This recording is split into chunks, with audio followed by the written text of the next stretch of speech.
sound of Philadelphia.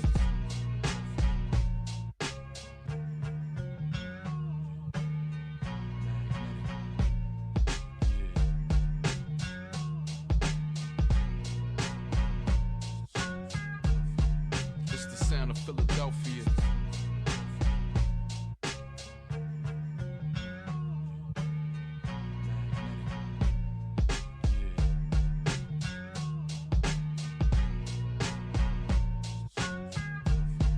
It's the sound of Philadelphia.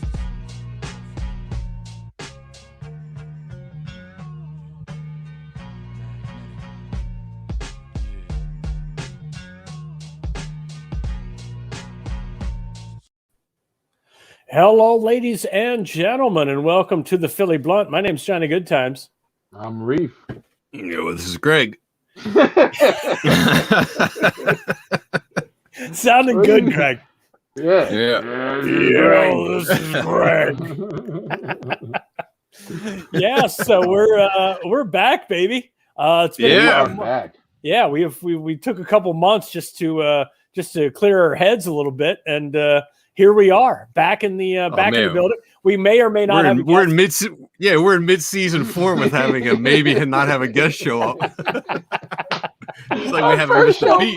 Yeah. We're on YouTube now. We're on Twitch, and we have no guest right now. Yeah, It's so I'm great. excited that we're able to show to people on different platforms. You know, because Right. for a while it was only Facebook that knew, what a clown show this was. Yeah, now it's just my people- my grandmom and all her friends were like talking about it, but Yeah, my but nephews now- and niece, no. Yeah, but now we can Yeah. get it out there to the younger generation and let them know this is what non-professionalism for the looks like. Yeah, so what's up? Yeah, we have a green You guys- screen with nothing on it. Yes. What's up, kids? You guys chilling? Any of you guys know how to work a green screen? You guys doing some TikToks tonight? Yeah. We need to get this up on the TikToks. That's where they're gonna love us. They're gonna love I what we feel like bring to the.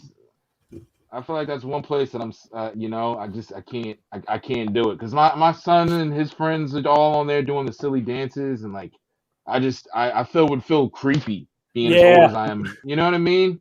Yeah, it feels like the young people, like that's their thing. Like it would be like showing up at prom.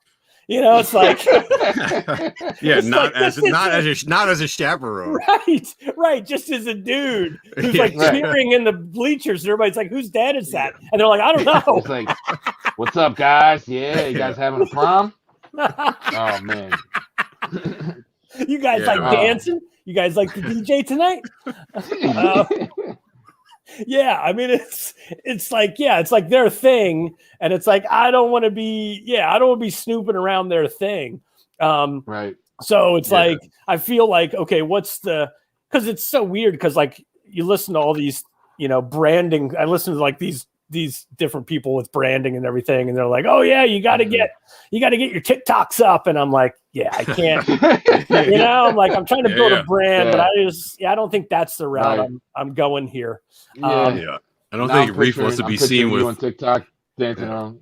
a Yeah. couple Reef's going to be hanging out on TikTok with a couple middle-aged white guys. Get out of here.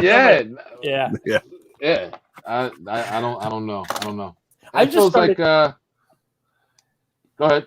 I just started doing Clubhouse. Have you guys heard about that one? Yeah, I just got on there a couple days ago. Yeah.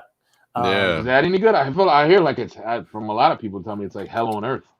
Yeah. It's like hit or weird. miss. Yeah. I don't know. It's not. I don't find it that easy to find anything. But I'm a middle-aged, Right. middle-aged man, so it's hard for me to navigate the platform. Right. Yeah, I can't find what I want on YouTube. So how am I going to have a chance on Clubhouse?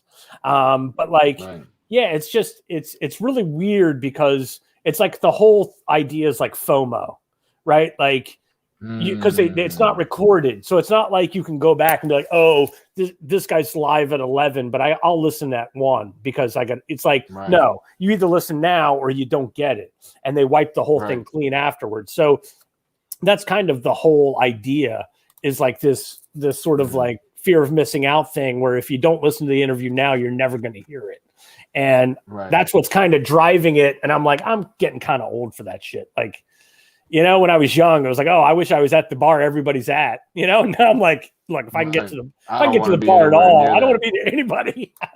You know, so it's interesting because it's, you know, it's got potential, but I just have no idea what that potential looks like. Because right now, whenever I go on, it's like a bunch of people in an awkward conversation about like how to build your brand, and it's like. It's not like have you actually built your brand? Is my question is like, who are you? Yeah, man. They got like 37 people. There's like 37 people on the call. Of course they have, man. Yeah. And but it's like a chat. It's like a chat line. It's like those old school chat lines you just hop into, and there's like 47 people talking on it. That's funny. That's funny you mentioned that. I never even thought about that. But yeah, like my grandparents, like this is how they communicated. You just hop on the party line. This is a party line. Yeah, what do you think about this banner? Can you guys see it?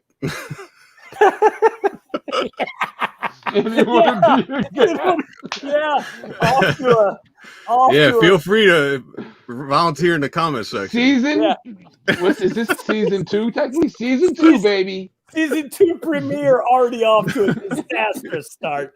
Marissa, you out there? Yeah, right. Oh wow, yeah. That was one of the greatest things to ever happen. It was, and now she's the photographer for Shibe. Like I just saw her last weekend. It all worked out, man. It worked out awesome. Marissa the stranger. So that might be this might be your big night, folks at home. You know, anyone out there? Yeah. All jokes aside, we are waiting. Mom, you want to come on? Who has all the information? You know. Just saying, I did my job. I did my part. You know, you can only do so much. You know what I mean? And then you put it out into the world, and you hope that everything works out. And you know, I've made my peace with it. You know? Yeah. So we're hoping that Mega Ran is coming on, and like, and like, if anybody knows where he is. Yeah, but like, the thing that's funny is like I just started listening to his music, and in preparation for this, and my kid is like ears perked up. And was like, "Oh wow, what is this?" He hits all the sweet spots for kids: wrestling, comics, video games, Star Wars. Like, you know. He did a song. He did a whole video about the Mandalorian, and my kid's like naming all the characters and screaming at the screen. I was like, "Oh, this dude's onto something." Yeah, Reef, you got to do a Star Wars album. Oh, absolutely. That's next. I mean, I'm down with Jedi mind tricks. Like, you know, that's the whole. That's the whole plan. You know, I wonder how many nerdy kids like saw your name and like were like, oh, I got to check out the Jedi mind tricks, and like we're expecting something radically different than what they were presenting. I feel like even if you ask Vinny, he would say like a lot of people stumbled upon their music because of how, you know, powerful the word Jedi is. You know what I mean? Mm-hmm. I'm surprised they haven't gotten like a cease and desist, but I guess they're just like whatever. We make so much money, we don't care. You know what I mean? Yeah, I mean they typically still care. I mean it's Disney; they don't play. Yeah, you know. So no, I'm very surprised. I'm very surprised that they never had a problem with that, because like companies like Disney and the NFL, like those big guys, they don't mess around with it. They don't want I mean, but can you trademark it's a line from a movie? It's not a real thing. There's no real Jedi. I mean, is a Jedi mind trick a thing that you can trademark? I don't know. I don't know if maybe like Jedi is. Yeah, I mean, probably the word. Yeah. Yeah, they probably have. They probably got something. I mean, you would think with my student loan bills in the year and a half I did at law school, I might have a clue of what the answer to that question is, but I do not. Yeah, you should have just made something up. You should have just used a lot of big words. I should have used a Jedi mind trick on you. Yeah, there you go. See? Yeah. See? Look at us riffing. Oh yeah. You guys taught me about ciphering. Is it ciphering or what? What is this right now? Yeah, well, it would be ciphering if the words rhymed. If the words rhyme, number one. Number two, if I went on a like a minute and a half of just me talking, and then you came on like Reef, hold on, I have a point to that, and then you just went in, and then you did a minute, and then Johnny. So that's that's a they cypher. build on What top we're of doing each right other now is riffing. No, you let the person speak for a good a minute. There was always one asshole back when I used to do this all the time, like every day. It felt like there was always one asshole that would just go way too long, and you'd be like, "Come on, man, pass the mic." Right. Everyone's going, yo, like trying to jump in, and the guy's just like, "And I am still going, flowing," and it's like, "No, man, give it up, pass the fucking mic." Right. So where would this take place? Would this be at like clubs, or would this be like just out on the streets, or where would you guys do this? Out on the dark streets of Philadelphia, man. Yeah, no. All jokes aside, though, I mean, it's so hip hop saying it now, but like the staircases of my apartment building, the schoolyard. I mean, it basically, yeah, like all the stereotypical places that a Hollywood producer would put a cipher in a movie. You know what I mean? Right. We really did that shit. We really would stand on street corners or go in staircases. You know, the whole Wu-Tang thing fucked everyone's head up. So you had to be in like a staircase with like 30 people and like, you know, to get the aesthetic. But my favorite place was the schoolyard. I don't know why, but something about being outside doing it always felt better, you know? Yeah, it was like the original TikTok. Yeah. And you don't see anybody really doing that anymore. It's kind of like, you know, I don't, you know, every once in a while you'll see something like that. But for the most part, people don't, you know, well, no one's getting that close anymore anyway. So I can't imagine there'll be any ciphers anytime soon. Yeah.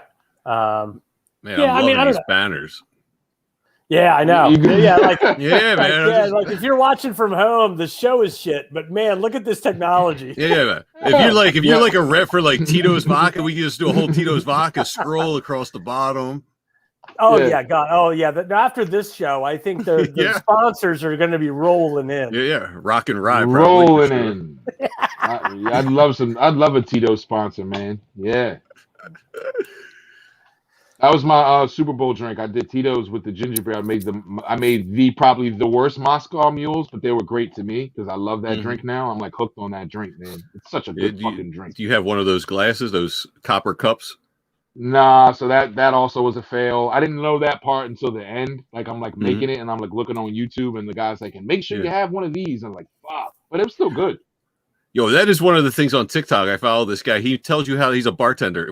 Under a minute. He'll be like, today we're going to make an old fashioned in under a minute. And he shows you how to make every drink. And it's so easy to follow. Yeah, I think that's the guy I watched on YouTube. He was awesome. He's so good. So I'm taking it that we're not, I'm taking it, Reef, that you're, we're guestless. I'm taking it that you're not heard anything back. I mean, this is kind of bizarre. Like, this isn't like, you know, trying to get like, you know, one of the, you know, tougher guys in the hip hop industry. I thought the kind of the nerdy guy was going to be the one that was going to be easy to get on the show. I can text him again. I think every time I leave though. Yeah, you pop out. You have to. Yeah, just let me back in. I'll be back, guys. Philly Blunt season 2. This is like a teaser, a trailer for season 2. Yeah. No, we're just trying to build anticipation for season 2, which kicks off next Friday night. Next Friday night, right here. TBD guest. Right. I'm kind of wishing like Feminista was just watching to come in and save us right now. Oh yeah, that'd be great. Yeah. So how's your winter going, Greg? Oh yeah, it's great. You know, it's one of the more positive, uplifting winters I've had. Winter's always a really easy time for me with the lack of sunlight, and being stuck in the house has been perfect with the same person 24 hours a day who I've known for 31 years. You know, the one time we drove to my parents the one day and there was just silence for 15 minutes and she said, I think we're talked out. Man, she might be right. Yeah. No, it's it's crazy. I was just reading something the other day where there was a newsletter that was like, you know, there was this absurd thing last March. There was like, oh, there's going to be all these COVID babies. And it's like, no, there's not. Yeah. Like the whole thing that like builds the moment is like missing the other person. Like when you're in the same house 24 hours a day, 7 days a week, there's none of that. It's just having a roommate that you can't get away from. Like, you know, like it takes work. Yeah. It's like, I mean, I'm lucky because my wife actually has gone back to work. So we do get to miss each other somewhat because she does work. So we got in the comments, Biggie Haskins says he's got someone for us. Should we figure out what's going on? Yeah, Biggie, that's actually my sister. There she goes. Oh, is it? Biggie, yeah. There you go. But she said her neighbor Jeremy is a musician, and he's willing to hop on. So all right, should we wait to see if Reef hears anything? Yeah, but should I get his email address? Yeah. Is that the way you contact him? Yeah, we just sent him the same link that you had. Just send it to him. Hey guys. You know, they always make it. Yeah. Yeah, I figured out what's going on right now. Don't tell me he's in the other room. No, he's figuring his time probably, not our time. No. Yeah, he's streaming on Twitch right now. So this is what happened last time we tried to do it. He's in Arizona. He's in Arizona. So 8 p.m. his time, I think either he got confused 8 p.m. his time, or he still thought that we were doing it. Remember before last time we were going to do it at 9, but we all couldn't make it work. So I think either he thinks when we rescheduled it, we kept it at 9, or he thinks we meant 8 p.m. his time. Either or, he's on Twitch right now playing a video game. Yeah. All right, all right, I'm taking the jacket off now. I was like, this isn't like him. He's a really kind guy. He's really sweet. Yeah. He wouldn't do that. Oh shit. Sorry. My alarm didn't go off. I'm streaming, but I'll be ready in 15 if that's cool. Do we want to talk for 15 more minutes, or do we want to? Yeah, I mean, Johnny's got a lead-in guest. Can you get us a lead-in guest for 15 minutes? Yeah, we got a lead-in guest. We're like the Tonight Show now. We have, the B-lister comes on first, then the A-lister shows up. Anderson Cooper and Ryan Seacrest, they make it look so easy when shit goes wrong. They're pretty smooth handling it with the microphone. We're doing a great job. Oh, yeah. We're doing a great job handling this. Reef, how's your winter going? He looks like he's frozen or fell asleep. Oh, geez. Going from bad to worse. I think this is the Jump the Shark show. I think I'm gonna have to start calling my 17-year-old nephew to get him to handle all this stuff. Yeah, I told you I had a 21-year-old kid that was ready to. Yeah, I don't know who this kid is. Who knows what punks you're pulling off the street? I'm gonna give him my passwords and stuff to get into stuff. At least I know my nephew's not gonna screw me over. Your nephew is in the show? No, I'm saying I might need him to help us get this technology going. Yeah. Where's your background at anyway, Greg? Where are you at? Oh, I scrambled last minute. It's Vesuvio in San Francisco. Is that a restaurant? Yeah, it's a bar. Like my favorite writers back in the day were the beat writers like Ginsberg and Jack Kerouac, and that's their bar. Yeah. I didn't know it when I went to San Francisco and sat in that bar. It was like the Holy Land. Like they sat in pictures of them everywhere. So yeah. Right. But I was scrambling. I forgot all my backgrounds from Philly were in Zoom. So when I went looking for a background real quick, I didn't have anything. I have to. So the podcast that celebrates Philly, I have a San Francisco bar in the background. Okay, nice. Yeah. San Fran bar in the background, and I think the guest we're getting ready to have is from Richmond, Virginia. So perfect. Yeah. So we're going national. I think that's what we're trying to get across to the people. I'm so glad I took that improv class last year. This is coming in so useful right now. Yeah. Season 2. Season 2, we're going national. We're not just staying hyper local. Yeah. Might as well. Well, why don't we? We can while we wait. We can kick each other some of these questions that we've been asking through the last few months. Sure. We got all these Philly Blunt questions in the hip pocket. We might as well use them. So somebody want to kick it off, and we'll just kind of go a little round table here. Sure. It's like a first date. It's like the first date. It's our first date of season 2. Is Reef with us? I'm right here.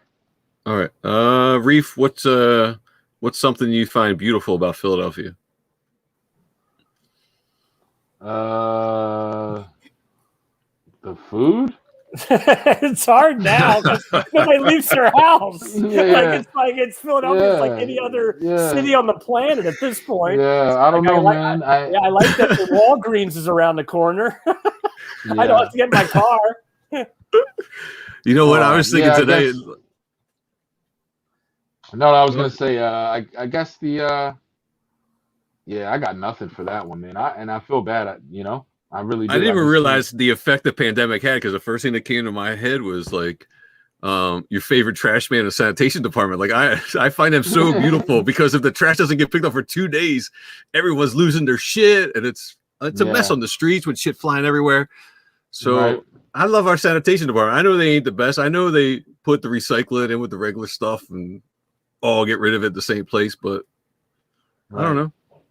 Yeah. I mean, I like just how most people that you meet are on the up and up. Like you know where you stand. You know, I grew up in a place where it was there was a lot of passive aggressiveness. Somebody would be real nice to you, and then you'd hear from somebody else that they didn't like you, and you're like, well, why are they nice to me?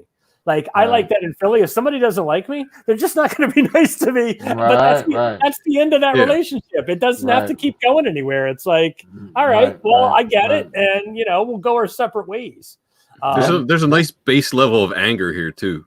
Even when things are good, there's just always like a little base level of anger. Well, I don't know if that's as much of a positive. Hey, what's up with is your guest going to come on, you think? Yeah. He just texted and said he's going to come on. Okay. All right, so Greg, what song makes you want to dance? Oh, it could be anything by the Bee Gees, but Bee Gees, You Should Be Dancing. What you doing on your back? That song, You Should Be Dancing. I'm down with the Bee Gees. Did anybody see that documentary? Fantastic. Was it? Yeah. I want to see it. Man. For me, it's Raspberry Beret by Prince. Always just makes me want to just get down. Yeah, and that was a big song in the beginning of the pandemic. That was one of the songs they said if you sang the chorus, it was like 20 seconds of washing their hands. They would say you could sing the chorus of Raspberry Beret, yeah. I bet you he knew that there was going to be a pandemic in the year 2020, and he said this song, the chorus will be just as long as you need to wash your hands. So during the Super Bowl at halftime, I gave The Weeknd about 30 seconds, and I was like, I'm not feeling it. So I went to YouTube, watched the Prince performance for halftime, and then it got done just in time to go to the second half. Because that was the best. That was the best halftime show ever, and it's not even really close. Yeah, I mean, he's the best. I mean, to me, he's the greatest.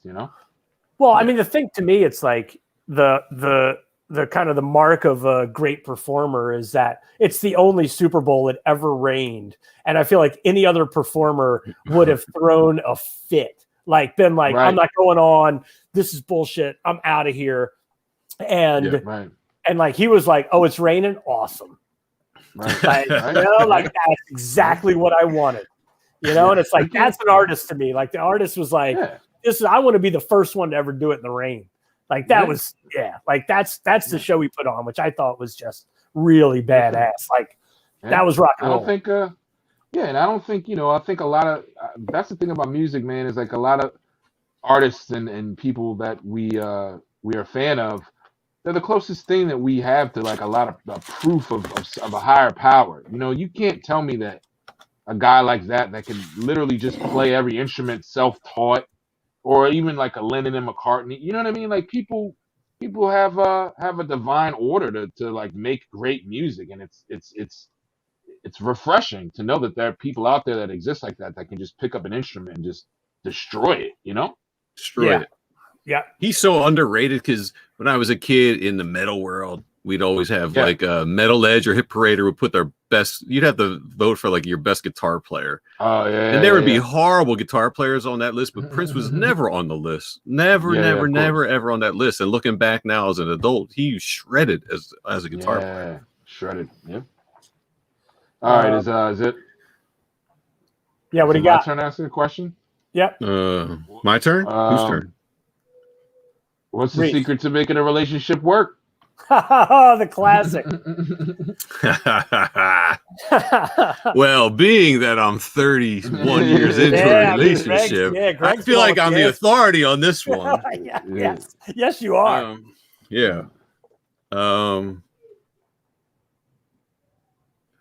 You have to lie all the time. Dishonesty. Whatever they say about dishonesty and communication, forget about it. Keep to yourself. Play video games. Right. Stay out of the way. Go along with whatever they say. Right. Absolutely. That's worked for me. So I don't know. How about you guys? I mean, it's have a sense of humor. I mean, if you take it all seriously, you're gonna drive each other nuts. You gotta be able to laugh it off, and if possible, you gotta occasionally go out, and have time where it's just where it's you two in a different environment. That's been tough. I'm proud of I'm proud that our relationship after this past year, it's still pretty good, but it's it's a challenge, man, because we're not going out anywhere. We don't have a babysitter. And it's just us on the battlefield, it's okay, you got to come up with, she's coming up with what she's going to make for dinner, and I'm getting ready to work at night. And it's all these things are happening all over the place, but it's not relaxed. It's not like we're chilling and enjoying each other's company. So, I think that definitely once this thing blows over, man, my babysitter is getting ready to strike it rich. I mean, because I'm ready to freaking hit the town. Yeah. So we got babysitter. We don't have a babysitter. We have family that'll take them one out of three every once in a while. Do you have a kid in the neighborhood? Is that still a thing where you pay them $10 an hour? There is one, but this is a woman that we basically, she was our house cleaner, and she also had a daughter who's my son's age, and they got along great. And she was like, "Oh, I babysit too," and it was oh, awesome. So it's I was sure. Reef, just ask your housekeeper if she wants to babysit a kid. Yeah. Johnny Warbucks over there. You know how it is. Right, sure. You know how it is uptown. You know how it is. Our housekeeper. Hey, Jeremy's here. I'm gonna let him in. All right. All right. Hey, nice to meet you. What's up, Jeremy? Super random. This is fucking great. Yeah, totally. Are we allowed to cuss on here? I don't know all the rules. Yeah, cuss all you want. Yeah. See what you feel about the show in about 3 minutes. Yeah. Word, man. You're obviously the guy with the toboggan is obviously Big E's brother. No. You are? No, I'm Big E's brother. I would maybe you both look similar. Yeah. No, I see it now. I do see it. Right. So you're in Richmond. Richmond, Virginia. Yep. Yeah, and tell us. So this is my sister's neighbor in Richmond, Virginia, who is our guest. Who is our guest on the show? Born and raised Richmond. Yeah, I mean, I was born and raised here. I lived in St. Louis for about 6 years. I lived at Virginia Beach for a few years after I met my wife. But yeah, man, I've moved back to Richmond on purpose 3 times because it's badass. Our music scene here is fucking legit as fuck. That's my entire profession. What kind of music? I can't say better shit about Richmond. And people it's the next Austin. Fuck that. I don't want all those people moving here. Right. Like tamper down. But yeah, man. I've been in the studio all week. What kind of music? What kind of music dominates the scene down there in Richmond? That's not a fair answer. We got everything, man. My friends, they have this a local band called Butcher Brown. It's God rest Chick Corea soul, but it's Return to Forever, that kind of vibe. They blend in some hip hop and there's some rap in there. But I mean, so VCU's here. So we have a massive art community, a massive jazz community. D'Angelo's from here. It's Richmond's legit. And back in the 80s, it was a big punk scene, that kind of thing. I own a recording studio here in town. I play in a few bands. I was booking a venue here in town that unfortunately is closed permanently now. So this year's been trifling, really. What's the name of your studio? Give it a shout out. Elephant Ear Studios. I like that. Elephant Ear. ElephantEarStudios.com. It's legit. You can check it out. It's got all the gear on there. I'm a big crossover guy. I have a shitload of analog gear. It's not all in the box. There's we just been tracking this Paul Daniel Williams record for the last 3 days. This brother is 22, and goddamn, he don't sound like Stevie Wonder. And he's got a few guys, and I don't say that lightly. And he's got a few guys that did a lot of the tracks with him, but that guy has also done several of the tracks where he's playing the drums, he's playing the bass, he's playing the guitar. And like, dude, I played bass for fucking 33 years, and this kid's like running circles around me. I'm just, right. What was his name? What was his name again? Knobs, it's like it just feels really good to see that young people, are still in touch with like strings and drum heads and not just a fucking sample. Not to take anything away from that, Mm-hmm. But he's got that slash phone kind of thing going on too, where we run a drum machine track in the back, like a Rhythm King or something. And what was his name again? Paul Daniel Williams. Paul Daniel. I think he's on like _ PD Williams on Instagram. But I mean, the kid's legit. His mom and dad came to the studio last night. It was adorable, man. And like, just seriously though, I'm old enough to be this kid's dad. And I thanked his parents for supporting the arts and getting behind, giving them a positive place and support. So, hey, he's going to go to he's studying music in college. You know how many people's parents don't sign off on that shit? Well, when are you going to get a real job? When are you going to be a banker or whatever the fuck? You know what I mean? Right.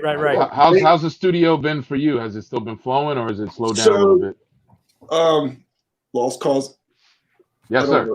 Is that you? That's your name? What is your name?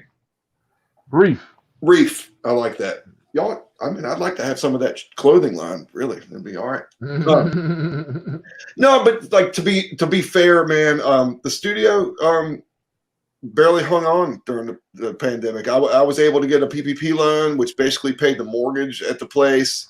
And at the end of the day, I'd be lying to you if I said that. I don't do this for the money. I may never get back all the money I've invested in, like the Neve shit and the API shit and the Hammond organ and the clavinet. It's all that stuff that's sitting in there. But like this week, these 3 days, the richness I get is right here, man. It's like you can't buy how it feels to do what I do every day when you wake up, man. And like, so the studio is hanging on enough, and it's keeping me hanging on here. And luckily, I have a supportive wife who gets it. And did you be prior to the pandemic, were you seeing a resurgence? Because it felt like to me, because I work on the business side of the industry, it felt like for so long people were just recording in their homes and houses, and I felt like prior to the pandemic there was a little like, I don't know, a little momentum of people wanting to go back into the studio again and making a record sound really nice. 100%. The thing is, what I really enjoy is that everybody can get GarageBand or Logic or Audacity or whatever, man. The industry has changed to where you don't need me to know that you need me. But that's when you really know. You're like, fuck, I can do all this shit in my house, but why does it sound different over here? Or why does it feel different over here? I'm big into vibe. I tell people all the time, everybody can buy all the equipment that I have. The only thing I can offer you that some other engineer or studio can't is me. And if that's worth something to you, then let's fucking vibe, man. Let's make that music, because it's such a personal thing, man. It's not just zeros and ones. It's not just buttons. And you might have the perfect song and you got somebody with a little different experience than you, like, hey man, try to put a phase 90 on the vocal for a second, or let's, run this guitar part through a Leslie cabinet. And they're like, bam, it's a shared art. I compare it all the time to, we have a rare art with music, because when you paint, you do all the colors. You do blue, you do red, you do yellow, you make them green. In a band, this guy does red and this guy does blue, and the shade of purple y'all make defines how good your fucking band is or isn't, and it's like, there's a lot of trust that goes on there. And then when you go into the studio, you have to trust that engineer, you have to trust that producer in the same way, and it takes a lot to be that vulnerable with people and to allow somebody that you're also handed money to, because we can't do it for free. Yep. But to get somebody out of their headspace on, like, you're not recording with your wallet, you're not recording with your mind, you're recording with your heart, and you're recording with your trust and your ears. And I don't know, elephant ear, man. I'm blessed to be doing what I'm doing. And did you say you have a Neve board? No, I have the interesting thing is I have a Soundcraft Ghost, but there's this company in Nashville Creative Audio Labs that has been modding these things for years, and I just got a modded one, so I have two now. And it's all Neve and SSL spec inside, and then the two bus is made by Inward Connections. It's outboard, it's fucking transformer. I mean, it's a game changer, dude. No, but I have a pair of 1073s, and then I have about 10 API pre's and 4 UAT. Yeah. We need translation for all this. Yeah. My wife, He's gone in a dark black hole of tech talk. I have it ain't about the money. You can make a good record on your laptop, but there's something to be said for a preamp and a microphone that's worth a fuck. Yeah. It starts with the player. Don't get me wrong. The drums are only going to sound as good as the guy hitting the drum. But man, you put a nice mic on that shit and a fucking $1,500 preamp, it sounds pretty good. Yeah. Yeah, man. I'm just finding out. We got Jim Wells is a good listener of us. Guar is from Richmond, Virginia. Absolutely, they are. They have Nice. yeah. Yeah, for sure. Man. So are you playing? Do you play in like a band and so forth too, or do you do any live stuff? Oh yeah. So yeah, I play in 3 bands. We have been again struggling because of COVID. Sure. One of my bands is the Allman Brothers tribute band. And there's plenty of fucking footage out there. It's Skydog. Okay. It's pretty it's legit, dude. I don't know if y'all know the Allman Brothers, but it's not easy. Reef, he's drinking out of a Moscow Mule copper cup. That's right. Damn, I got a cup. I got to get one of them, man. Yeah, man, I'm gonna tell you what, this will keep the drink colder than ice almost. It's like that's what I'm hearing. Yeah. Yeti. This is it. Yeah. I got it. I'm on it. I'm on it tomorrow. I'm tracking one down. You feel better. I mean, look how happy I seem with my. I mean, that's the effect we have on people. Right. Well, us and Moscow Mule. Yeah. Well, I've been making Kentucky Mules a lot. I make mine with bourbon sometimes. Oh yeah, bourbon and ginger. Well, there's ginger beer. Right. So there's a difference. Y'all know the difference. There's ginger ale and ginger beer. I've stumbled upon. Apparently, it's not politically correct to like mention Goya anymore, but fuck that. Goya ginger beer is like the best, dude. It's so sharp and it mixes well. Yeah, it mixes well with bourbon. 100%. And then they make this in the mixer aisle. There's this key lime juice. The bottle's upstairs. I could come bring it down in a minute. But you put a little of the key lime juice in the ginger beer, and maybe a little more whiskey than most people would drink. And then it's just. All right. Well, we appreciate you coming on with us, buddy. Yeah. Thanks for having me. Yeah, absolutely. Thanks a lot, Jeremy. Elephant Air Studios. Check them out. Yeah. Richmond. Yeah, check it out. I'd love to come back when it's not, as random. If you want to talk more, I'd love to showcase for you and everything. So appreciate it. Thanks, man. Yeah. See ya. All right, so on to there he is. Our next guest. Mega. Oh, man, let me put my jacket back on. Hold on. That's right. Where's he at? Sorry. What's up, buddy? How are you? Yo, I'm good. How are you? Oh man, we're doing all right. Dude, yeah, we just got a random Mega guest Ran. on the show, and A random guest while we wait for the random. yeah, while we had a lead in. You had a lead in. A random guest. Yeah, you're the first guest we've ever had that's had a lead in. Yeah. So big time. I feel so special. You guys talk to him just for a second. I gotta change my kid's diaper. No one wants to see that. Right, there you go. Word. There you go. Yeah, man. So excited to have you on the show. My 7-year-old son has just discovered you and is already a huge fan because you're speaking to him between Nintendo and Mandalorian. You are speaking his language. Nice. Relevant to his. Right. I appreciate that. Yeah, so you have just gained your newest fan this week. Nice. So, nice. We got to start him young. I appreciate that. Yep, absolutely. So, so excited to have you on the show and want to talk a bit about, your career and sort of nerdcore in general. I know it's not really even that new of a form of music anymore, but I guess it was kind of new when you first got into it, right? Yeah, for sure. I just decided one day in, I guess, 2007 or 8 to make a song about a video game that I liked, taking the soundtrack, just kind of sampling it. People had done that before. And, but this, instead of just writing a traditional rap song over a video game beat, I decided to write about the game. Like, hey, if I was the character, this is what I would do. I kept it kind of like reference heavy. And people were like, yo, this sounds like nerdcore. And I was like, what's that? You know what I mean? And at the same time, I realized that 2 years or 3 years earlier on the other side of the country, a guy named MC Frontalot created this term for music that was like that, you know, from people who came from like a nerdier point of view, who made hip hop music, or it's since grown into other types of music. But yeah, it was just people who really loved nerdy things writing songs about it, you know? So it's like Star Wars, it was like Comic Cons, it was like, you know, all the nerdy things that people were into, people started making songs about them. And so yeah, that led to me starting to do shows with those guys, doing tours with those guys, meeting up at festivals.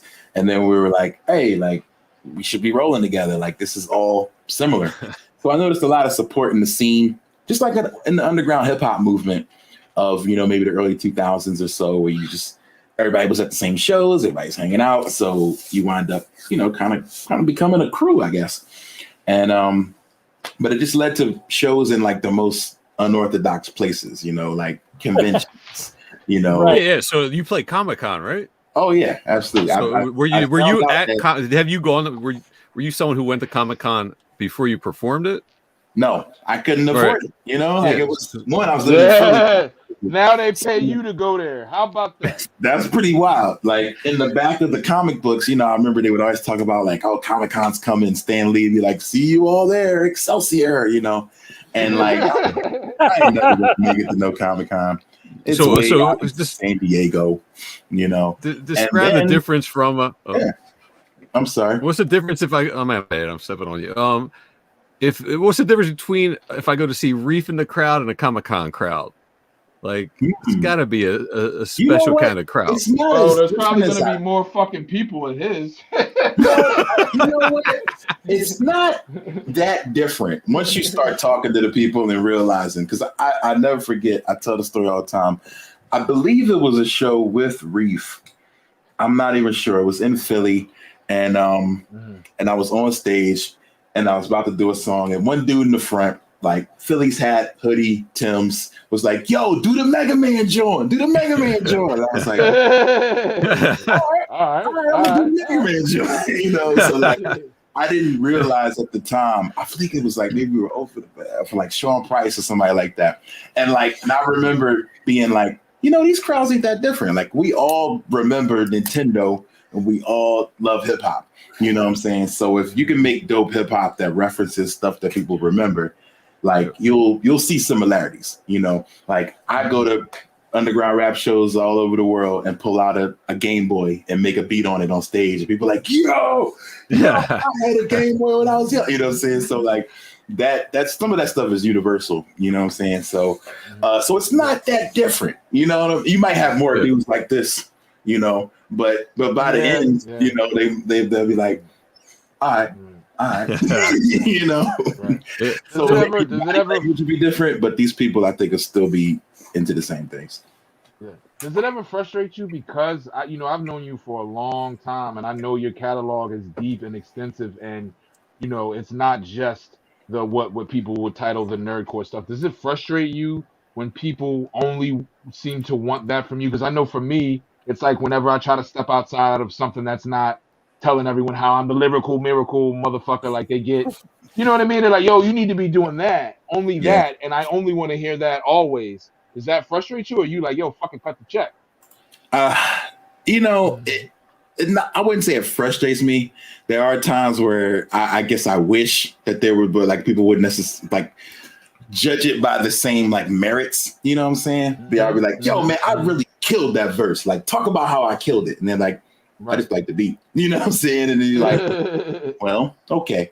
I used to really care about it. I don't as much anymore. Like I used to really be like, but real rap is so important, you know? Like, so I try to sprinkle it in now, you know what I'm saying? Like I would hope that's kind of, now it's like a new challenge for me. So now I'm doing this thing this year where every Friday I'm putting out a new verse. Where it's just me rapping about whatever, just rapping, you know what I'm saying? So this is the 5th one I did. It came out today. And so it's just a challenge to myself to be like, yo, listen to these lyrics, you know? But at the same time, I'm pleased with what I create. And if I wasn't, then like I wouldn't do it.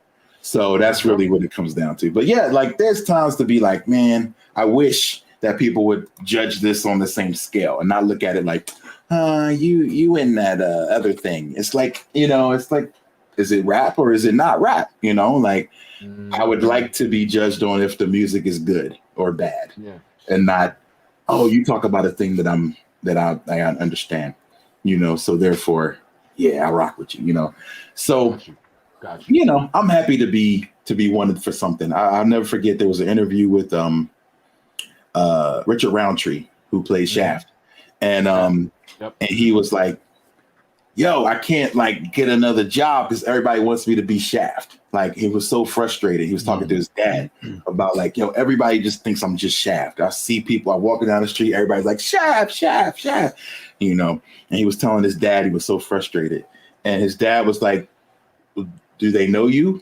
He's like, yeah. Well, do they know you for something? Like, yeah. Like, do they know you for your work? Yeah. It's like, were you proud of the work you created? Yeah.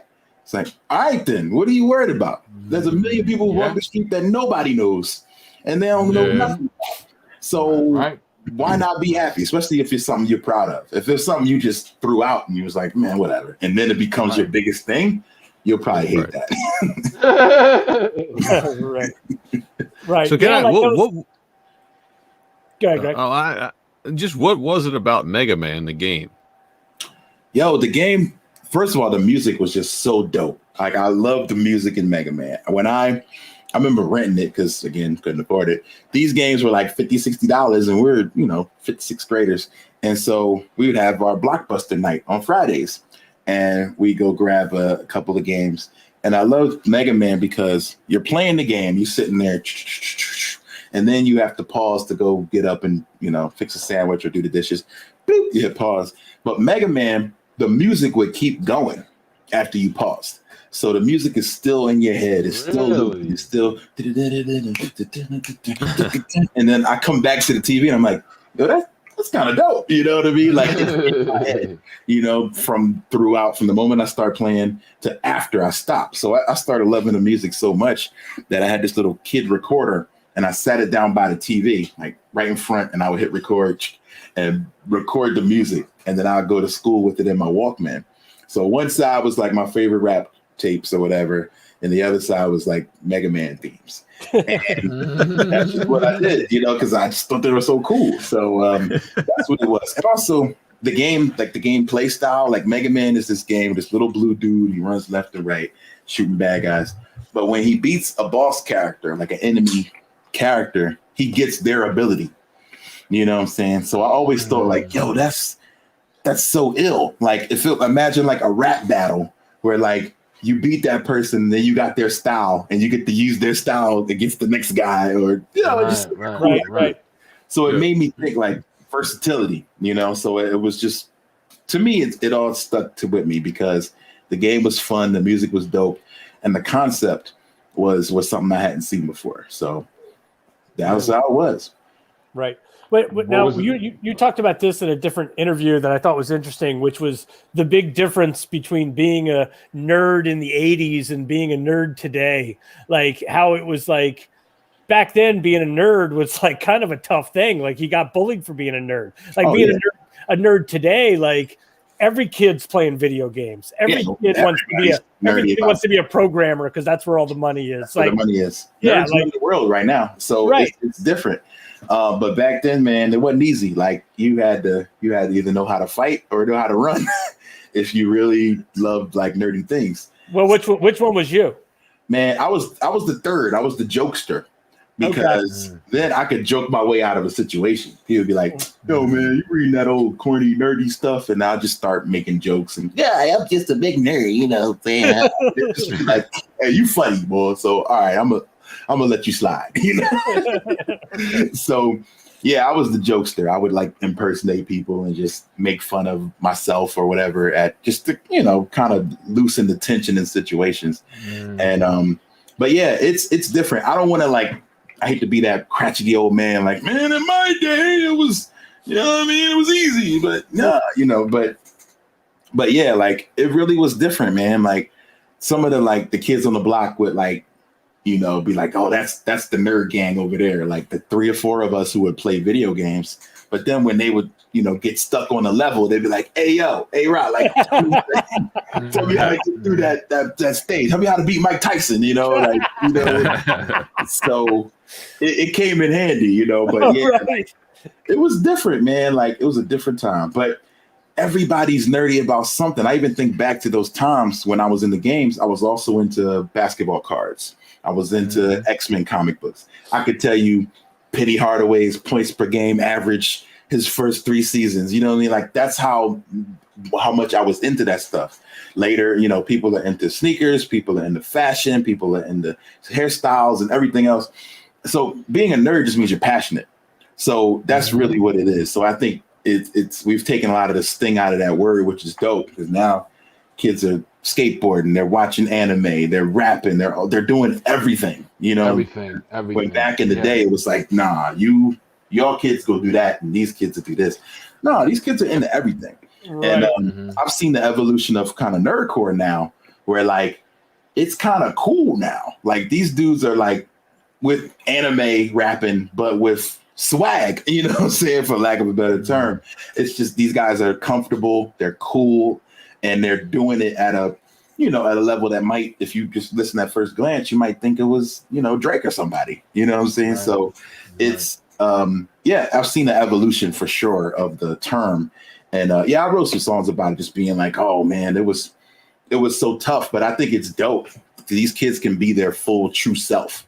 You know what I mean? And that's really what I think the main idea of the book was. It's just so many people telling me what I couldn't be or shouldn't say or shouldn't be like, because that's not what hip hop dudes do. That's not what black men do. That's not what, dudes from Philly do, and I've heard that my whole career, you know what I'm saying? Yeah. And like, it's difficult to be like, I know what you're saying, but I want to do this my way, and still being able to kind of live through it.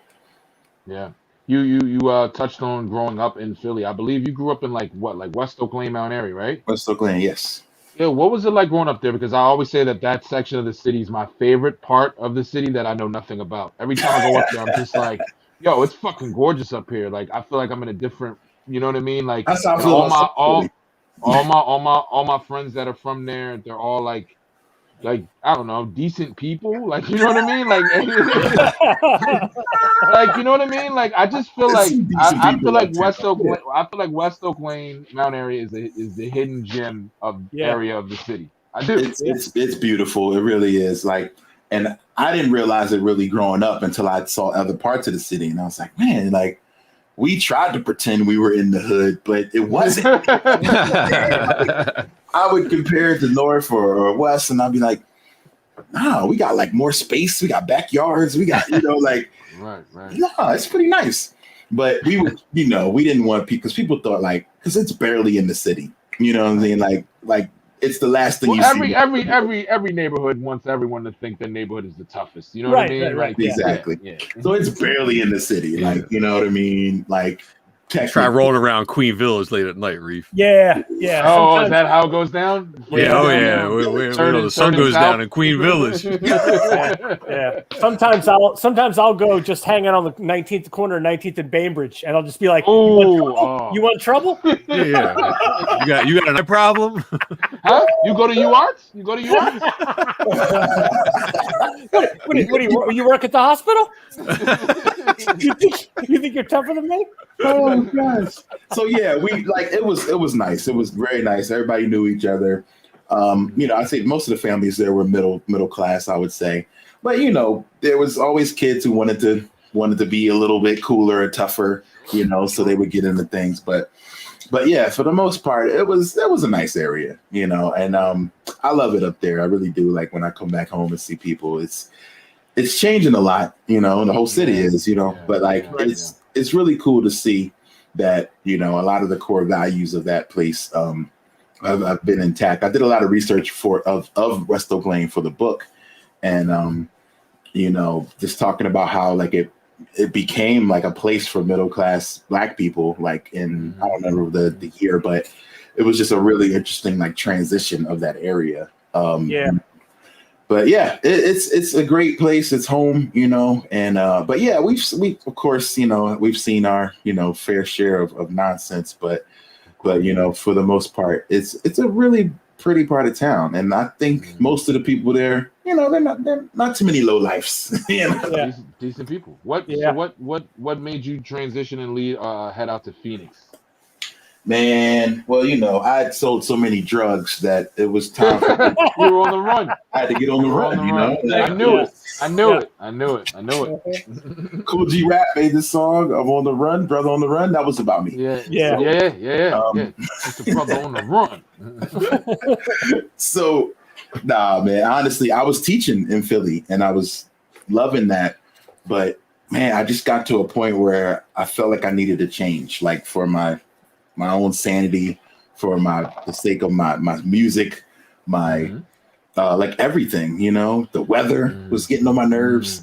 I'll never forget. I don't know if I just see it a different way because I'm gone now, but I think that was that was winter of 06. I feel like it was snowing up until like March or April. Like it just felt like it just would not stop snowing. And I was just like, yo, I'm tired of this. And like on top of that, like I feel like music was going pretty well, but like I just felt like I needed a change. I wanted to just shake things up, you know, and like something in my spirit was like, just try something new. You know, I was teaching and with teaching, you can kind of do that anywhere. You know, if you want to do it and you're qualified, you can do it anywhere. So I just put one day during work, just started filling out a bunch of applications and throwing resumes everywhere.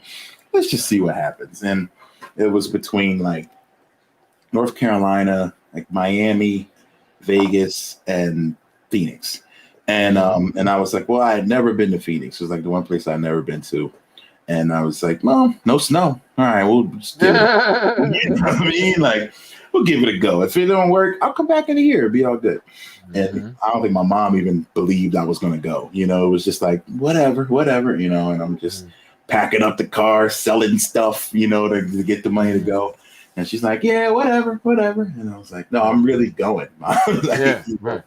And you didn't know anybody out there? Did you have a job lined up? All that stuff? I got the job. So the job, it was the only place after all the ones I interviewed with, it was the only city that was going to hire me without me coming out for a face-to-face interview.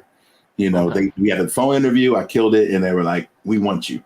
The other places was like, yeah, you sound great, but come on out here on your own dime. We'll sit and talk to you in a room. We'll see what happens. And then, you know, maybe. And I was like, come on, I got time and money for that to be flying back and forth. So I took the Phoenix job and drove my car all the way out to Arizona. And I didn't even know, like, musically if I was going to continue or stuff like that. But I just felt like it put me in a different mind state, you know. And so when I started creating, I just had a different ear, you know. And so it was like, let me just do something different. And I don't know if I would have even done the same thing if I was still in Philly. You know, I was working in a studio in Philly. Guys who came through, I was making beats. So the guys at the time, they all wanted beats that sounded like Jay-Z and Beanie Siegel's beats, you know. So I was doing my best to create that. And it was maybe taking me away from what I wanted to do. So, yeah, I just started trying some new stuff. And then it just so happens, you know, when I got the call about going to Comic-Con, I was 5 hours away, you know what I'm saying? So it was easier for me to get there. So I think it all happened for a reason, you know? And absolutely. Yeah. How long you been there? How long you been there? I've been here, 15 years now. Wow. Dang, I didn't even realize that. Yeah, it was 06. Wow, your road trip soundtrack, your mixtapes, just like Mega Man, Pac-Man, a lot of Mega Man, Castlevania. Yeah, you know what I kept playing a lot, and I'll never forget on that road trip. I played the Gnarls Barkley album a lot. Oh yeah, that's peak 2006, bro. That's peak 2006. I played that album so much to the point where I was like, man, I got to do a song with CeeLo Green. Like I think that would be so dope. But yeah, like I listened to that album nonstop on that road trip. I remember that. Can I ask what was the you gotta find something. So we were like trying to find radio stations. Like we were struggling. Can I ask what was the biggest shock or surprise you had once you became a teacher? I don't know if it was a shock because kids are bad. That was definitely a moment for me. I was like, yo, these kids are rough. You know what I mean? It's like, I keep thinking like, okay, I know when I in school, if a teacher said, I'm going to call your parent, I'll be like, oh, okay. These kids don't care. They'll be like, so tell them. Yeah. Here's my phone. Here's my phone. You know what? Here's my phone. Call him right now. For me. And I was like, yo, like that was the one thing I never wanted you to call my mom. But these kids didn't care, man. He's like, these kids were bulletproof. So that was to me the difference. Like, yo, there's no sense of consequence. Like, and I realized I taught middle school, so we went through all these classes to try to learn the psyche of a middle school kid. And all of us, if you think back, middle school is the years that you first start getting your own like independence. It's maybe you get the key to the house and coming in by yourself. You know, mom or dad is working a lot, so they're not able to come up to the school for conferences. So it's the years that they lose all their parental, you know, shackles. You know, they start taking up smoking, they start beating people up, and you know, like it just happens. And it happens in middle school. And I realized I seen it firsthand, you know, where like parents are like, look, I know my kid is a problem, but I can't do nothing with him. Like I can't come there to help you. I'm working, I'm trying, I can't do nothing, you know, and I'm just like, yo, this is out of control. So honestly, that's what it was. I've gotten into some near fist fights with kids, you know what I mean? And it's like, I just couldn't imagine that happening when I was young in my day. Like, I feel like we had that fear of God, a little bit of teachers or calling home. But man, I saw no fear. And I taught at Clemente in North Philly, and like, I saw no fear in those kids. Right. I saw you said the 6th, 7th, and 8th grades are the worst ages ever to teach. Oh yeah, absolutely. Yeah. And like, I thought it would be high school. So I thought I was being smart, being like, I don't want to teach a kid who's my size and then have to tell him to sit down. And he like, no, you know. So I was like, I can't teach high school. You know what I'm saying? Like, I don't want a kid who's 6 foot tall in my face. So that's why I said, give me middle school. Little did I know. Fucking terror, 7th, 8th grade, man. See, you're pushing boundaries, man. You're trying to figure out your boundaries. Yeah, like, and you got hormones going on. You don't know who you are, man. Like, you don't know anything. But you want all the independence, but you need the structure more than ever. So it's a tough time, man. And these are the decisions that are made in those ages affect these kids like forever. You know, right. So it's like it's the time they need the most love, but yet parents aren't home. You know, discipline and shit. It's crazy. So it's a tough time. It's the worst ages. Like, I would never want to be a teenager. Like those 12, 13, 14 is awful. When did you finally like move on? When did you make that decision? You were like, okay, I'm actually going all in on the music. Like, because I know that like music was originally kind of to some degree a hobby. And then at some point you said, I'm going to treat this like an actual job. What was that? What was that like? Like, that had to be a pretty major life change. Oh yeah, for sure. I was, I was like moonlighting, you know, I was teaching all day, and then I'd be up till 2, 3 in the morning making music in the studio, writing or learning programs and learning how to produce or mix or whatever. And so I put out a record. The one that I think did it was this album called Black Materia. It was about Final Fantasy VII. And I put it out on the internet, didn't really know what I was doing. And then like 2 months later, it starts blowing up. And it blows up from Reddit. Like, it hits the front page of Reddit. People are talking. And I didn't even know what Reddit was at this time. I was like, what are y'all talking about? People like, yo, man, you on Reddit. You killed it. And I'm like, I know, like, Reddit's like the front page of the internet. You know what I mean? It's like basically the front page of the newspaper. So when more people were seeing what I was doing, they started buying the album, they started sharing it. And then like in that one day, I'd probably done more like sales than I'd ever done probably my whole life.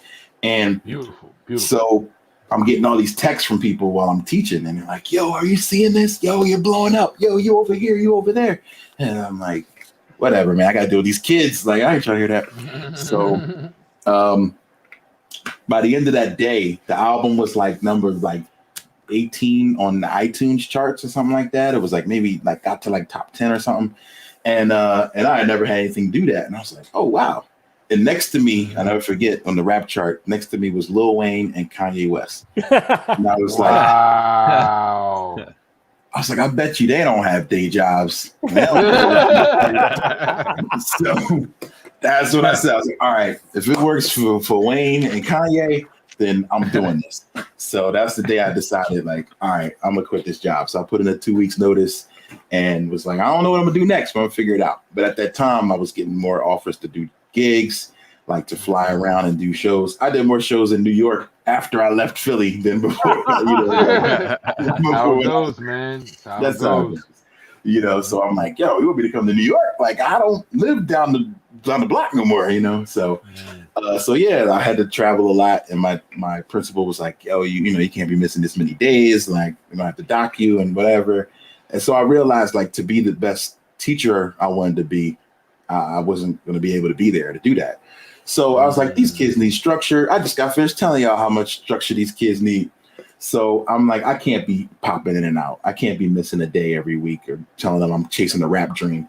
So I'm going to just let y'all go, you know? So I gave them the 2 weeks notice, told them I had to leave. And so that was the way it worked. But they were actually mad petty about it. So when I put in the 2 weeks notice, and they had already seen me doing music, and they're like, oh, you're going to do the little rap thing. Okay, all right. MC, teacher, rapper. Yeah. Like being real like facetious about it.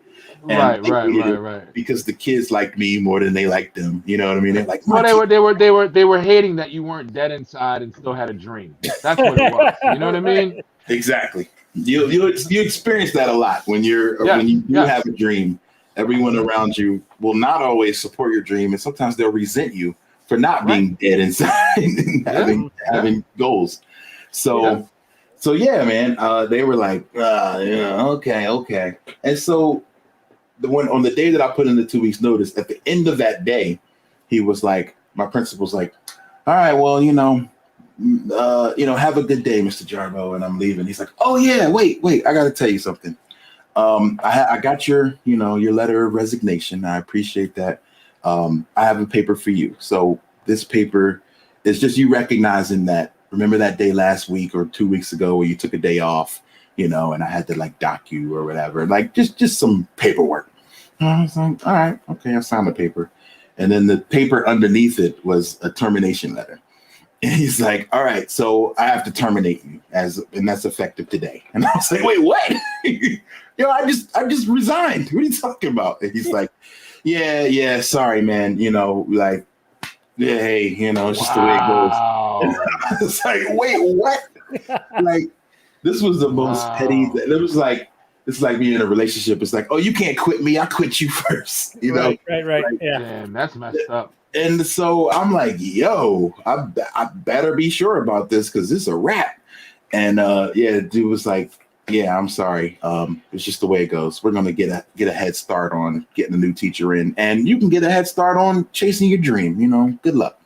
I was like, wow. Yeah. So yeah, that's how I went. Thank God for tours and things after that. It kind of worked itself out, But at the time, I was like, "Oh, this better work." Because talk to us a little bit about that, about those, figuring it out as you go, how it becomes. I was thinking that Black Thought line. I'm Black Thought used to rap for sport. Now this, rent paying, life support. I take it very seriously. How did you make that transition to like, all right, now this is how I eat. This is how I pay rent. I got to start making some moves. Ooh, yeah, that was tough, man. First thing I did, I was like, all right, I got to cut off all the things that aren't like necessary for survival right now. So it's like, all right, if, I don't need the cable, I don't need these other things, like let's cut out all these like silly expenses because you don't really know where the bread's coming from. Like there's no paycheck coming on Friday.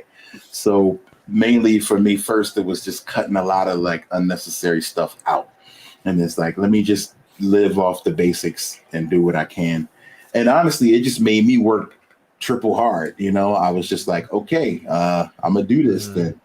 And I was just very fortunate. We're in a position within nerdcore and independent rap where a lot of my brand is based on real interactions with real people, you know, being a real person, you know. So the conversations I have at the merch tables, the conversations we have on Twitter or in email is me, you know. So I think right after that, I think maybe I did a Kickstarter or something like that, where I was like, all right, I want to do another album, but I need your help. So we did a fundraiser to raise funds for the next album. And it was like very ambitious. I was going to do this triple album, like 3 EPs, a comic book, and a video game, all about my journey as a teacher, and call it language arts, because that's what I taught.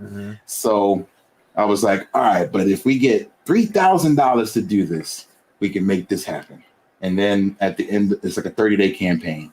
And then at the end of the 30-day campaign, it was like $18,000 raised, you know? And I was just like, oh, thank God. Wow. So I think that's how I knew, like, all right, this is what I'm supposed to do. I'm like, all right, we got this now.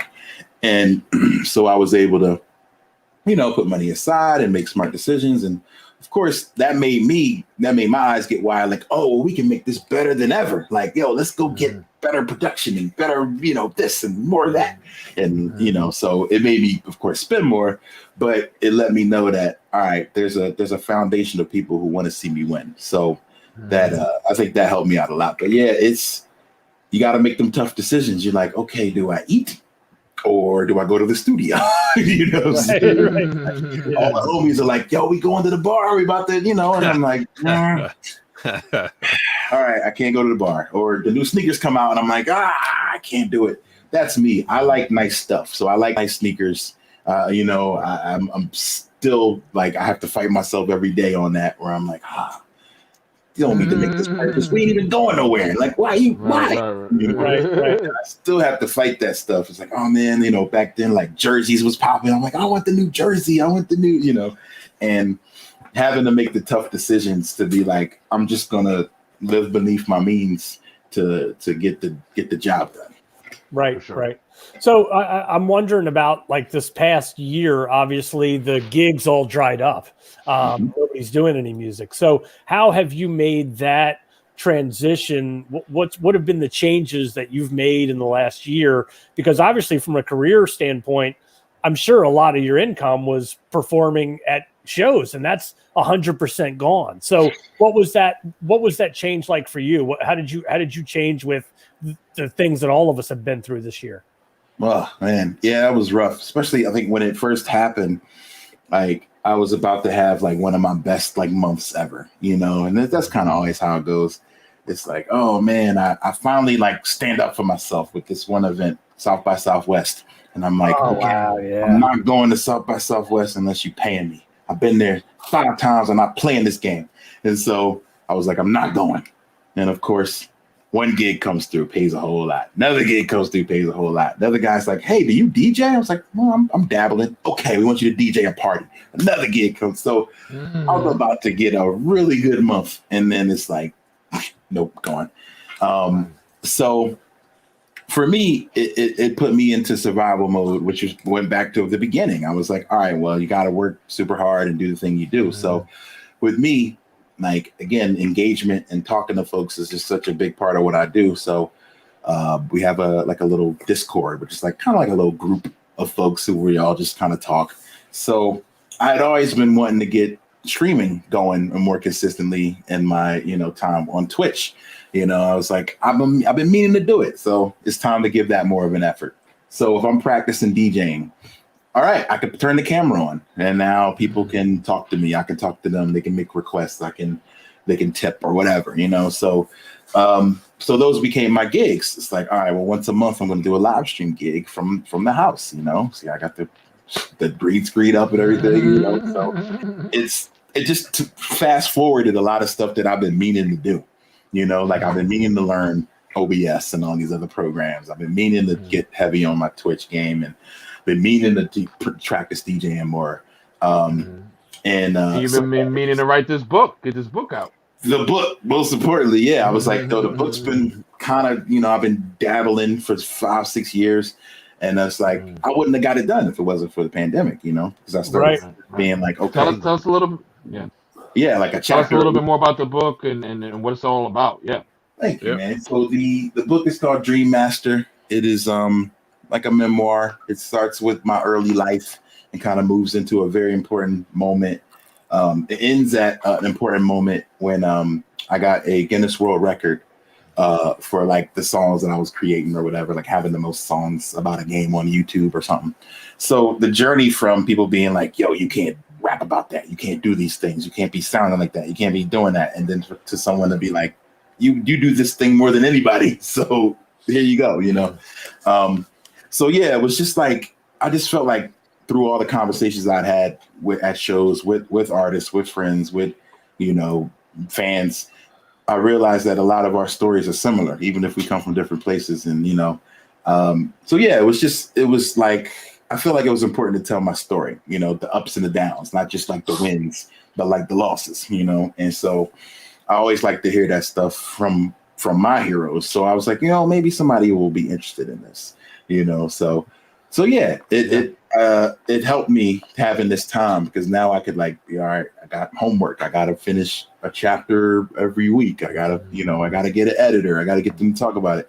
So it's been a whole new world though. Like I've been putting out music forever, so I understand that world, but the world of books is a whole nother animal, you know, and kind of similar in some ways. So Looks like it's been a success right out the gate, though. Like I seen you got billboards in Times Square. I mean, I like think that, so. Man. Like, thank you. You can't miss, bro. You can't miss. Oh no, I've missed a lot, but I think that it's been very better than I ever thought it could have gone, you know. But like I had to make a real tough decision right at the end where they were like, do you want to self-publish or do you want to try to get a publisher involved?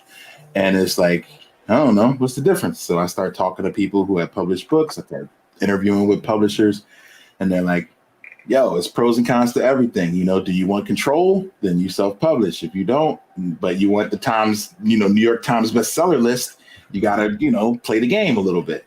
And, you know, having publishing houses tell you like, all right, well, you should probably like skew this a certain way. Like your book is part about video games, part about life, part about hip hop, like just focus, you know? And I'm like, well, these are all big things in my life, you know?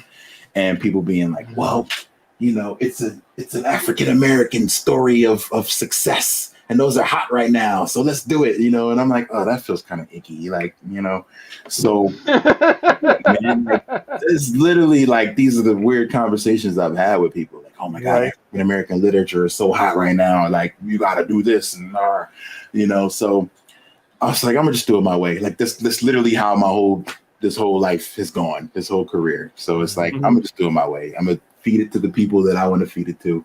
And that's what's going to happen. You know, the next book, who knows? I'm thinking about a bunch of other things for the next book. You know, there'll be like, of course, a continuation. I'm thinking about a children's book. There's a lot of other cool things, like ideas I have that I want to do. But yeah, I'm super happy with it. Like people that have read it and like, oh my gosh, I cried. I laughed. And I'm like, oh, I appreciate that. You know, so yeah, it's something I'm super proud of. I never thought I'd write a book, but you know, here we are. Yeah, that's awesome. All right, well, let's take it to the blunt.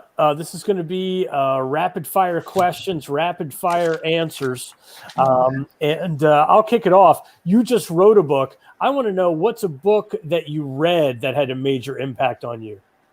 Oh yeah, Obama's book was really, really powerful. I think that's the most recent like book that I think affected me. So in my mind, that's my competition. I'm like, all right, it's got to be as captivating as Obama, and it's like, there's no chance. Like, life is way more interesting. But that's like, I even like when I built the website for the book, I was like, let me see what Obama's book website looks like. You know, like, that's my competition. Like, it's ridiculous. But yeah, that's yeah. Best place to get a cheesesteak in Phoenix. Yeah, not happening. This is what you do, right? You get on the I-10, you drive for about 4,000 miles. You get to Philly. Now, There's a spot out No, here. no spots out there. Okay. Guys from South Jersey. There's a spot called the Philadelphia Sandwich Company. They don't even call it the cheesesteak place. It's called Philadelphia Sandwich Company. He's from South Jersey. You can get a good hoagie and a pretty decent cheesesteak. Not anywhere near home at all, but right. In you the know, ballpark. throw back to a previous. It'll do. Throw back to the previous guest. Tony Luke says his ship pretty well frozen. Really? Okay, that's good to know. Yeah. I need that. I think it's 4 steaks for $99. Hey, a little high. So Ron Howard options your book. Who do you want to play you in the movie? Ooh, I think Lil Rel Howery. Do you know that guy? I think Lil Rel would be great. He's they don't know him. He's like a up-and-coming black comedian. He's not. It's true. He's black famous right now, but he, I think he could pull it off. He's funny. He's good at storytelling. Good observation. And he looks like you. That's a very good choice. You guys look alike. Yeah. You know what I mean? Like we look alike. So that's most important. I can't go Lifetime with it and like pick Denzel. All right. In hindsight, what particular class in school do you wish you had paid more attention to or taken more seriously? Oh, any of my foreign language classes, definitely. I feel like that's the only thing I could use right now. Like if I really knew Spanish or French well right now, that would help me. I would think all that other crap. Nah, especially being here. Like right. Yeah. If I could speak Spanish, like that would trip people out. Like that would really help me out. Yeah.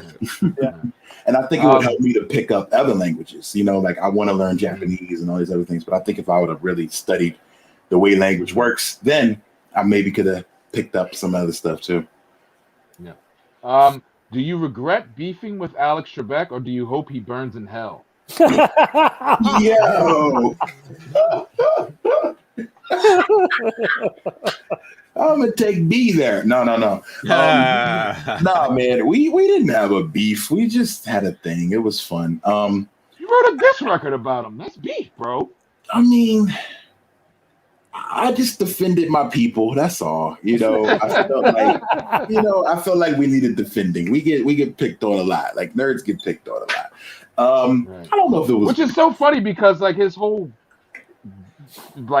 life was built around teaching nerds. Thank you. You know what I mean? Yeah, right. So for him to dish you guys was weird. About? You run the nerdiest show in the world. He's a cool nerd though.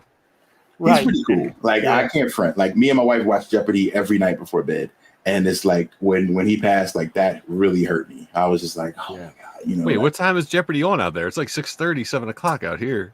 Look, man, we have this thing called YouTube TV. Where you oh yeah, that's a thing now. Yeah, Greggy's like, wait a minute. TV God said it's Hold on. Let me write this down. How do you spell that? Just the letter U? Tube? Yeah, that's it. Nobody watches live TV right anymore. Like, come on. So, yeah, we just watched today's episode right before bed. But yeah, man, that really hurt me because like I was such a big fan of the show and like before and after. So it was like, this is the show for nerds. Like the nerdiest people win money on this show. So I just thought it was funny. So, we just had some words and then wound up on TMZ and all kinds of crazy stuff. But he never responded though. So that means to be yeah. So you won. You won the beef. He didn't respond. Yeah. He never came back like Pac. Yo. What's the first thing that comes to your mind when you think of Wheel of Fortune, which always follows Jeopardy out here? Oh man. First thing that comes to mind a Wheel of Fortune is, and this is a mad, silly, random reference to a TV show starring a woman named Nell Carter. It was called "Give Me a Break." Yeah, I remember that. For sure. Yeah, we got some old heads here. We remember. Okay. We remember the early '80s TV. We're not all kids like Reef. So Nell gets a trip to Wheel of Fortune, and she's trying to win a car. And I'll never forget, there was like a saying, and it was like, give me liberty or give me, and it was blank because whatever the last word wasn't there. And she's like, I'd like to solve the puzzle. I'm like, what is it now? It's like, give me liberty or give me a car. And she lost the show. I'll never forget that. So that's what comes to my mind when I think, All right. yo, is Vanna White still on the show? She is still touching and spinning letters. Wow. Still looks terrific. Really? What? Yeah. She looks exactly the same. It's Wow. Hollywood magic. But yeah. Virgins, man. Yeah. So what is your favorite type of show to do? Would you rather be in like a little cellar underground? Would you rather be at Comic-Con, or would you rather be at like a real stage show in front of a big crowd? Well, in my life, it's so weird. It's like the shows that you think are going to be amazing are usually the ones that disappoint you. Yes. And vice versa. I'm sure Reef could probably agree. You think like, yo, this one is about to kill. And you're like, I wouldn't know that. So it never fails. The show I get paid the most, the people are the least receptive, or the other way around. So it's like when I'd rather play a show for 10 people in a dirty, dingy basement and have those 10 people singing every word and having the best time of their life, because that's a moment that those people and me will never forget. So to me, those are the best. But after that show, I'm gonna have a difficult conversation with the venue person who's going to what can I say, man? 10 people, what do you want me to do? And I want you to pay me. Be like, look, man, shut the lights off when you leave. Like, we got to get up out of here. Like, I have shows like that, and then there's the 10 people all want to stay 30 minutes to talk afterwards, and we're having the greatest conversations. And like that happened to me, I think in like the Bottle Tree in Birmingham, Alabama. I'll never forget. Great venue, beautiful venue, 10 people. And we're having a great conversation at the end of the show. And the dude comes up to me with a little piece of paper like, hey, says here you basically owe me money. Yeah, it's like Blues Brothers. So you should probably let's just shut it down, all right? And I'm like, I'm trying to sell a CD and sign it, and he's like, yeah, you basically owe us money. Can you like just get out of here? I was like, oh, all right. So, but you don't want to mess around in Alabama, man. No, yeah, you don't want to mess around. No. People are having the greatest time of their life. That's the show I prefer. Right. Yeah, it's like the Blues Brothers. Well, it says here we owe you $300, but you drank $700 worth of beer.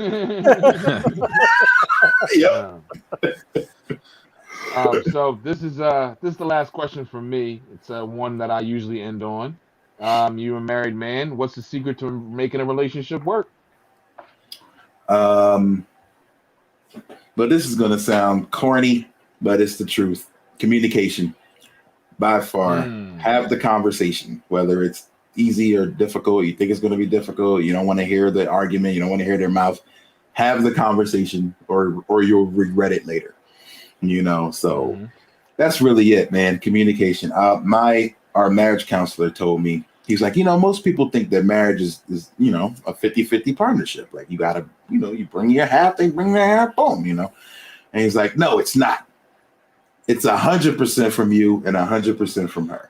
And you never forget that. And I was like, all right, like it seems super simple, but to think like, no, it ain't meet me halfway. It's never that in a marriage at all. Like it's going to be times where you don't feel like it and they don't feel like it, but you got to go above and beyond for those days when they're not 100%. So that's the best advice I can give. And buy flowers. Yeah. Don't forget important dates. That's right. Yeah. Okay, so when shit hits the fan, or when this shit's finally done with, and we're finally back to some semblance of what was normal at one point, where do you most want to perform? Like, where is like you've had a year off? I'm sure you're itching to get back out there. Where would you just absolutely kill to put on a show when this thing's said and done?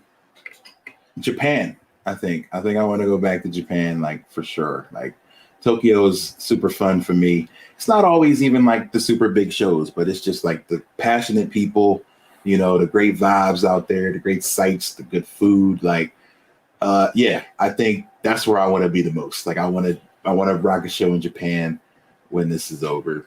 Definitely. Nice. And then Philly, of course.